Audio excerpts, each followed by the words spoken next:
Des explosions massives viennent de retentir près du détroit d'Ormuz. Vous m'entendez? Des explosions massives.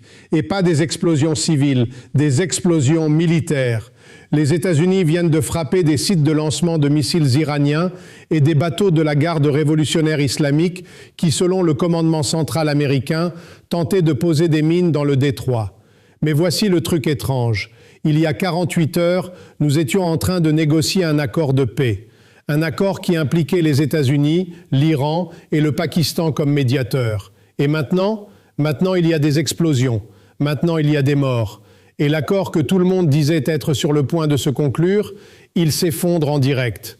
Alors, qu'est-ce qui vient vraiment de se passer ?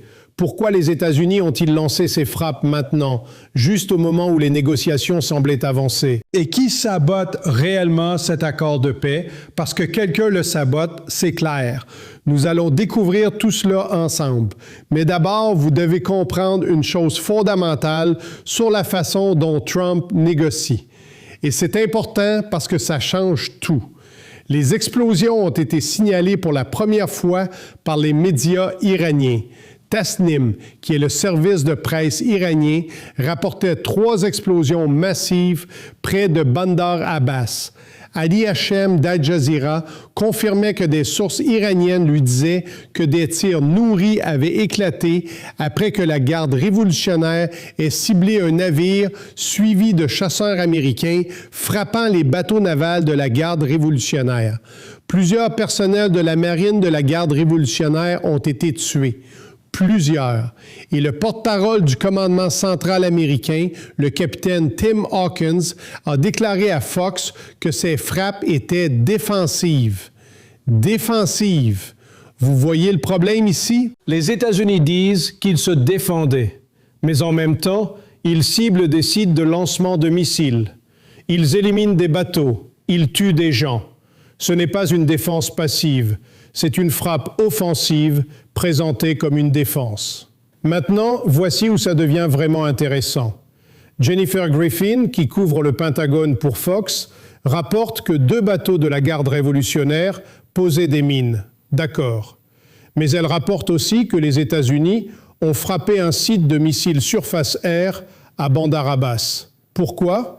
Parce que, selon les officiels américains, ce site ciblait les avions de guerre américains.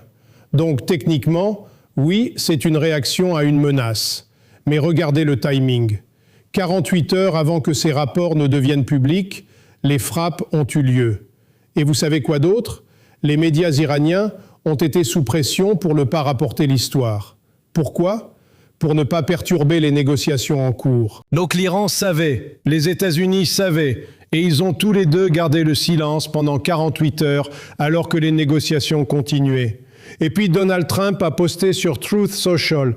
Écoutez ça. Trump dit que l'uranium enrichi nucléaire doit soit être immédiatement remis aux États-Unis et détruit, soit détruit sur place ou dans un autre endroit acceptable avec la Commission de l'énergie atomique ou son équivalent témoin du processus. C'est un détail crucial. Pourquoi? Parce que Trump semble suggérer qu'il y a une certaine flexibilité dans la position américaine sur la façon d'éliminer les stocks d'uranium enrichi. Axios, qui couvre étroitement Trump, rapporte que cela indique une certaine flexibilité et une certaine rapprochement avec la position iranienne. Donc les négociations avancent, l'accord se rapproche, et puis les frappes arrivent. Mais attendez, il y a plus. Une rumeur circulait selon laquelle le Qatar offrirait un prêt de 12 milliards de dollars à l'Iran pour sécuriser l'accord. 12 milliards. Au lieu que les États-Unis donnent à l'Iran un allègement des sanctions. Et le Qatar a immédiatement nié cela. Le porte-parole du Qatar, le docteur Mahed Al-Ansari, a déclaré que ces rapports sont simplement faux et qu'ils sont circulés par des partis tentant de sabotage l'accord et d'entraver les efforts diplomatiques. Lisez entre les lignes. Le Qatar dit essentiellement que quelqu'un, probablement Israël ou quelqu'un au sein du régime Trump, essaie de saboter cet accord. Et vous savez quoi? C'est un schéma. Chaque fois que nous nous rapprochons d'un accord de paix, quelque chose se passe. Nous l'avons vu quand le ministre des Affaires étrangères d'Oman a négocié un accord. Nous l'avons vu quand le Pakistan l'a fait. Et puis Trump et Netanyahou lancent des invasions.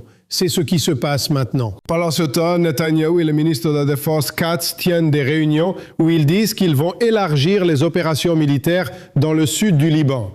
Israël prépare des plans de frappe larges ciblant des bâtiments et des infrastructures qu'il prétend être utilisés par le Hezbollah. Mais voici le problème. L'Iran a averti que toute attaque israélienne sur Beyrouth ou les banlieues du Sud mettrait sérieusement en jeu les efforts en cours pour mettre fin à la guerre. Ça pourrait tout faire dérailler.